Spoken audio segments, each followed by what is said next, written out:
Accident, ये शब्द सुनकर हर व्यक्ति शॉक में चले जाता है। इमोशनल लॉस के साथ इसमें फाइनेंशियल लॉस भी होता है। अगर हम किसी व्यक्ति को पूछें कि क्या आपके पास पर्सनल एक्सीडेंट इंश्योरेंस का कवरेज है, तो ज्यादातर जवाब ना ही होता है। इसके बदले में हमें जवाब आता है हमारे पास हेल्थ इंश्योरेंस है, लाइफ इंश्योरेंस है, टर्म प्लान है, लेकिन पर्सनल एक्सीडेंट इंश्योरेंस का कवरेज नहीं है। अधिकतर तो लोगों की इसके बारे में अवेयरनेस भी नहीं है।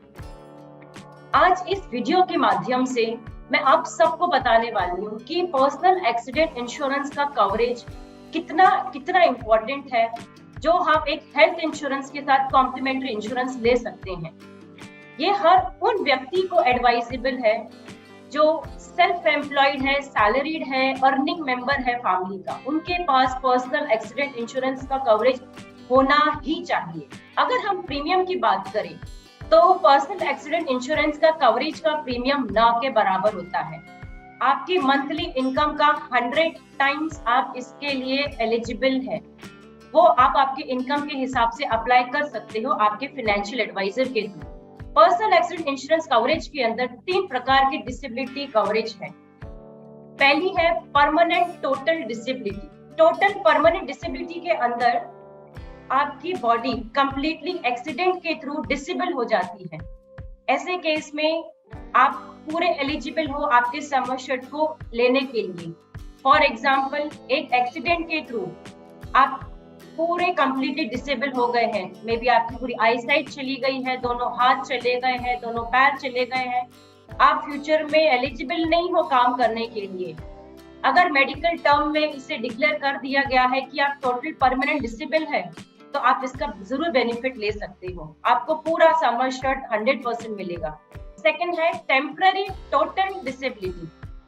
टेम्पररी टोटल डिसेबिलिटी का मतलब है कि आप टेम्पररी फेज में टोटल डिसेबल हो चुके हो, only for the temporary phase. For example, एक एक्सीडेंट के थ्रू आप शॉर्ट टर्म के लिए आपके हैंड्स फ्रैक्चर्ड है, आपके लेग फ्रैक्चर्ड है, और डॉक्टर ने डिक्लेरेशन दिया है कि कुछ महीनों के लिए, कुछ वीक के लिए आप एलिजिबल नहीं हो, काम करने लायक नहीं हो, then you can take this benefit of temporary total disability। इस केस के अंदर आप मैक्सिमम 104 वीक के लिए क्लेम के लिए अप्लाई कर सकते हो और साथ में 1% ऑफ सम एश्योर्ड भी ले सकते हो। एज पर ये कंपनी क्राइटेरिया, आपने कौन सी प्रकार की पॉलिसी ली है, कौन सा कंपनी का इंश्योरेंस है, उसमें क्या क्लॉज है, वो सब देख के आप इस चीज के लिए अप्लाई कर सकते हो। तीसरा है partial permanent disability. Partial permanent disability का मतलब है कि आपके बॉडी का कोई भी एक पार्ट परमानेंट डिसेबल हो चुका है। फॉर एग्जाम्पल, आपकी एक फिंगर कंप्लीटली डिसेबल्ड है, एक पैर की फिंगर डिसेबल्ड है, जिसकी वजह से आप फ्यूचर में आपको डॉक्टर ने मेडिकल टर्म में पार्शियल लेकिन परमानेंट डिसेबल का डिक्लेरेशन दिया है। इस केस में भी आप एलिजिबल हो क्लेम लेने के लिए। इस केस में आपको क्लेम का अमाउंट पूरा 100% नहीं मिलता है, ये आपने ध्यान देना है। इस केस के अंदर क्या होगा कि फॉर एग्जाम्पल, मेरी पार्शियल डिसेबिलिटी में मेरे में भी 3 से 4 फिंगर्स लॉस है, मेरे पैर के फिंगर्स का लॉस है, या any of my body part which is completely partial disabled and permanently disabled. ऐसे केस में इंश्योरेंस कंपनीज ने रेशियोज रखे हुए हैं क्लेम के, 10%, 25%, 50%। आप जिस कैटेगरी में आते हो आप उसके लिए अप्लाई कर सकते हो। आज मैंने इस वीडियो के माध्यम से आपको पर्सनल एक्सीडेंट इंश्योरेंस के कवरेज के बारे में बताया है।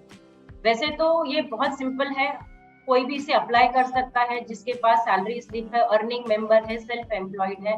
प्रीमियम भी इसका बहुत कम आता है, लेकिन इसमें बहुत इंपॉर्टेंट चीज है, क्लेम के समय डॉक्यूमेंटेशन प्रॉपर होना बहुत जरूरी है। मेरा एक एक्सपीरियंस मैं शेयर करना चाहूंगी। आज से कुछ साल पहले मेरे एक कस्टमर ने परमानेंट एक्सीडेंट इंश्योरेंस का कवरेज मैंने उनको हेल्थ इंश्योरेंस के साथ दिया था, एंड उनका एक व्हीकल के थ्रू एक्सीडेंट हो चुका था। उस केस में उनको टेम्पररी टोटल डिसेबल का डिक्लेरेशन दिया गया था हॉस्पिटल की तरफ से। हमने इसके लिए अप्लाई किया था। मेरे लिए भी ये पहला केस था, तो इसमें मुझे बहुत सी चीजें नहीं मालूम थी, लेकिन मैंने जब इसका पर्सनल एक्सपीरियंस लिया कि टेम्परेरी टोटल डिसेबिलिटी के अंदर हमें क्या क्या डॉक्यूमेंटेशन होनी चाहिए, वो मैं आप सबके साथ में डिस्कस करूंगी। सबसे पहले अगर आपका गाड़ी के थ्रू एक्सीडेंट हो जाता है या आप एक्सीडेंट के थ्रू एडमिट होते हो, तो आपको सबसे पहले एफआईआर कॉपी सबमिट करनी बहुत जरूरी है। बहुत से लोगों को इसके बारे में मालूम नहीं होता है। एंड क्या होता है कि प्रॉपर कोऑर्डिनेशन ना होने के कारण ये क्लेम रिजेक्ट भी हो जाता है। तो सबसे पहले आपके पास एक्सीडेंट हुआ है तो आपके पास एक एफआईआर कॉपी होनी चाहिए। आपके पास में फिट मेडिकल सर्टिफिकेट होना चाहिए जिसमें डॉक्टर ने डिक्लेरेशन दिया हुआ है कि आप सो एंड सो वीक के लिए फिट नहीं हो काम करने के लिए। आप जहाँ पे काम करते हो वहां पे आपके कंपनी का लेटर हेड पे कंप्लीटली डिटेल्ड इंफॉर्मेशन होनी चाहिए कि आप एक्सीडेंट के थ्रू इतने समय के लिए कंपनी में एलिजिबल नहीं हो काम करने के लिए, यू आर ड्यूटी फ्री।